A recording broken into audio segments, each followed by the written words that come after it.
최순실의 딸 정유라에 대한 특혜와 청와대 개입 의혹은 이미 2년 반 전에 처음으로 제기됐습니다. 지난 1년간 승마협회 쑥대밭이 한 선수를 위한, 한 선수의 부모에 의한,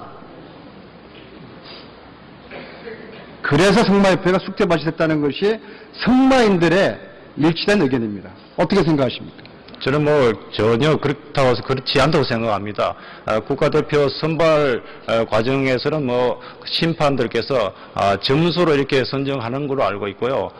거기에 어떤 특정인을 이렇게 특혜를 준다든지 이거는 있을 수가 없다고 생각하고 있고요. 사흘 뒤 열린 상임위에서도 야당이 계속 문제 제기를 하자 새누리당 의원들은 지시라도 받은 듯 일사불란하게 방어를 합니다. 일단 말은 뱉으면 전국으로 다 퍼져서 말이죠. 전국 전체로 대통령 측근이 마치 여기 개입한 것처럼. 이게 되겠어요, 이거?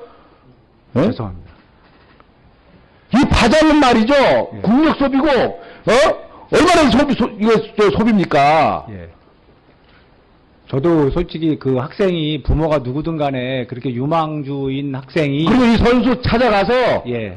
사과할 수 있도록 하셔야 돼요. 예? 우리 안현 선수 뺏기 얼마나 부탁 터뜨렸습니까? 예. 예? 태권도 선수 죽었을 때, 아버지 죽었을 때 얼마나 우리가 안타까웠어요. 예. 근데 이 가해자가 이제 그걸 염려하던 우리가 될 수도 있다는 거예요.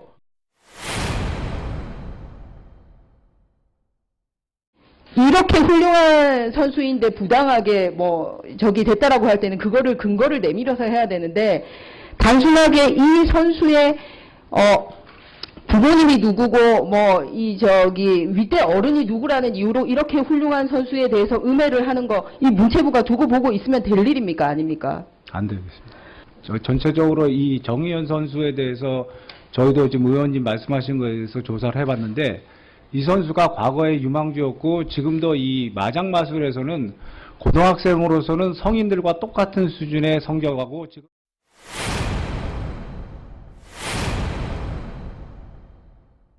저는 이렇게 근거가 없는 경우에 이러한 내용들이 계속 유포가 되는 것은 상당히 개인의 명예와, 그리고 지금까지 승마협회를 위해서 봉사를 했던 협회장을 비롯해서 이분들에 대한 명예회복 조치가 반드시 있어야 되겠다고 생각을 합니다.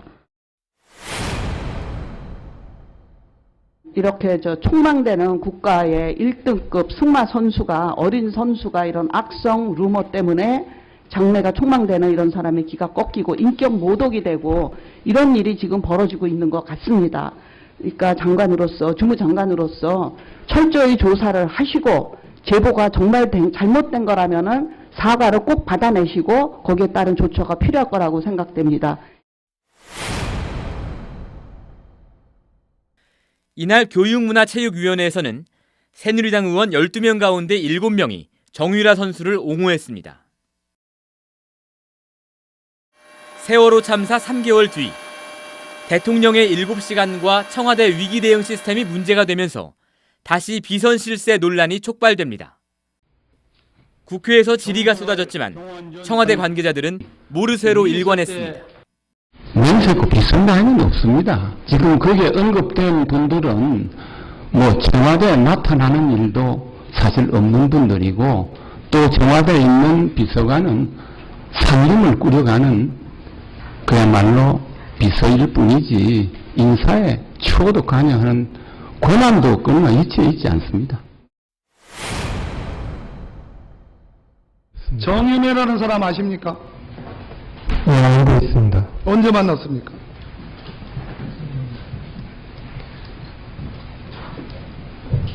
한 15년 전쯤에 최근에 만난 적 있죠?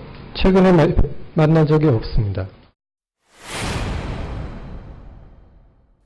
2014년 12월 세계일보의 보도로 시작된 이른바 정윤회 게이트.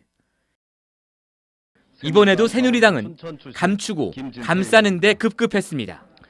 저는 이번 정윤회 사건을 접하면서 야당 또 시작하는구나, 또 거짓 선동 시작이구나 하는 생각이 들었습니다. 지난 정부에서는 광우병으로 재미 좀 봤습니다. 작년에 1년 내내 국정원 댓글하면서 떠들어도 소용이 없었습니다. 금년에 세월호 사건으로 대통령의 7시간 아무리 떠들어도 먹히지 않았습니다. 그러니 이번에는 비선실세 의혹 제기입니다.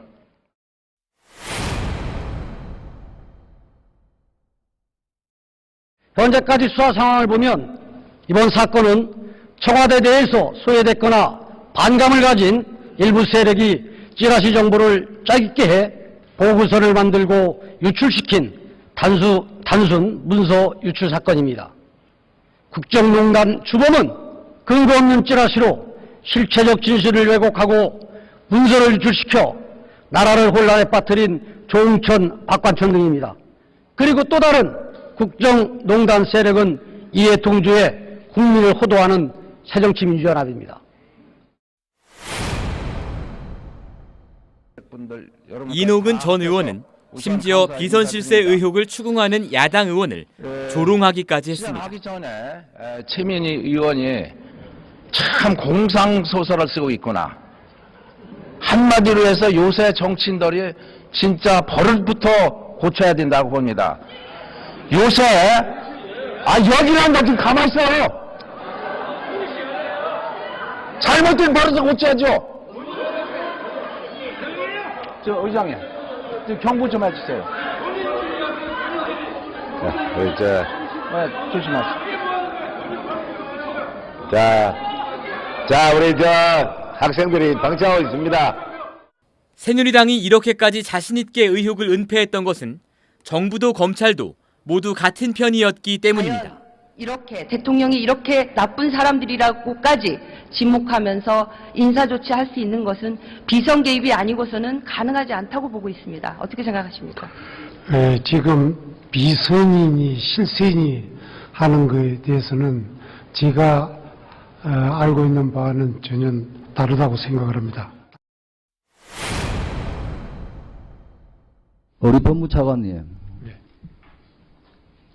지금 정윤회 문건 유출 의혹 사건을 수사를 하면서 비선실세라는 게 사실 확정이 됐습니까? 아직 수사 결과가 나오지 않았기 때문에 말씀드릴 수는 없는. 제가 지난번에도 말씀을 드렸습니다. 조만간 이 수사 결과에 대해서 황교안이라는 이름 삭자를 걸고 결과에 책임질 수 있겠습니까? 저는 검찰이 철저하게 정확하게 잘 진상을 규명하도록 지도해 나가겠습니다. 황교안 장관과 김현웅 차관이 지휘한 이 수사에서 검찰은 비선 실세 의혹을 근거 없는 것이라고 단정지었습니다. 이듬해 황교안 장관은 총리로, 김현웅 차관은 법무부 장관으로 영전합니다. 최순실 씨의 국정농단 의혹이 사실로 드러나면서 온 나라가 충격과 경악에 빠졌습니다. 그러나 적어도 2014년부터 국정농단을 밝혀내고 바로잡을 기회는 여러 번 있었습니다. 숨기고 감싸기로 일관한 새누리당, 거짓 수사로 진실을 덮은 검찰, 알면서 모른 척한 정부 관료들, 모두가 국정농단 사태의 공범들입니다. 뉴스타파 시민보입니다.